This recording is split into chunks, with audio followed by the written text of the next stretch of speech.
Ow, my tongue. Intro time.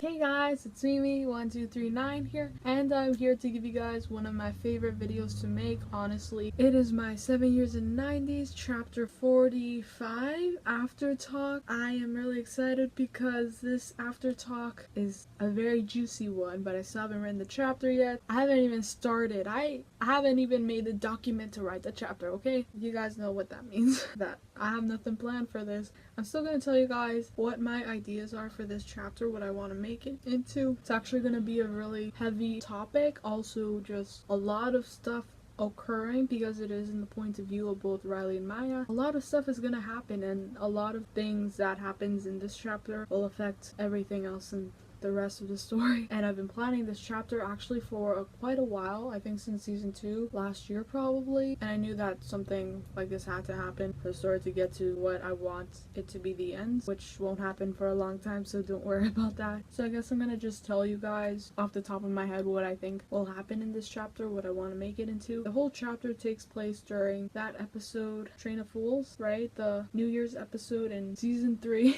of Boy Meets World. So remember how Corey and Sean and Topanga as well, they go on the train to celebrate New Year's. In Maya's point of view, Maya won't be going with them. Riley will. Maya will pretend like she's, and Sean as well. Did I say that? Yeah, Sean. Sean and Maya are supposedly supposed to go on the train with them to go to, what was it, like a party or something? I don't remember. I haven't seen that episode in a really long time. I have to get to that. That's how I write my chapters. Whatever the destination was they were supposed to go to, they go on the train, right? Maya doesn't go with them because she wants to go out with TK and do stuff that we will find out later. Well, not really later, but we will know. She tells the boys, tells Riley that she won't be going with them, but to cover up for her saying that she will so that Turner can let her go and blah blah blah. Since Riley has sort of tried to accept TK and the way she is, she agrees to let Maya do her own thing because she believes that nothing bad will happen to her. She's trying to be confident that her friend won't mess up, but she does a lot. Maya decides to go out with TK, and they go out with TK's friends. They start drinking, basically. Maya is drunk for the first time in her life, and TK is kind of drunk, but not that much because she can handle, I guess, alcohol. Turner leaves the apartment, so he's not there anymore. I don't know where he is, but I'll figure it out. Maya and TK, they go back to Turner's place, basically. TK tries to be a good friend and take care of Maya. Maya ends up telling TK that she actually does like Sean. TK is not baffled because she already figured it out, basically, but now she actually knows, and yeah, she leaves her there. She tries to make her feel better, take care of her, but she ends up leaving her there, and Maya's just drunk and she's gonna get a hangover the next morning. That will be in the next chapter. You'll see how that happens, what happens with that. So then in Riley's point of view, I guess that's kind of like the settler side, like the more calmer side. She goes on the train, everything happens, but she kind of is worried about Maya, like what her thoughts are and stuff like that, like what she was planning to do that night, but she tries to trust her so that she doesn't, end up separating from her again. I still haven't figured out her storyline in this episode, but I guess it has to do with Corey and Sean and Topanga and what happens on the train. I guess I'll figure something out. But the Maya storyline I've been thinking about for a long time. Maya starting to drink is something that will affect how she thinks of her mom, how she thinks of herself later on. You guys know I have stuff planned for that. Will she drink more?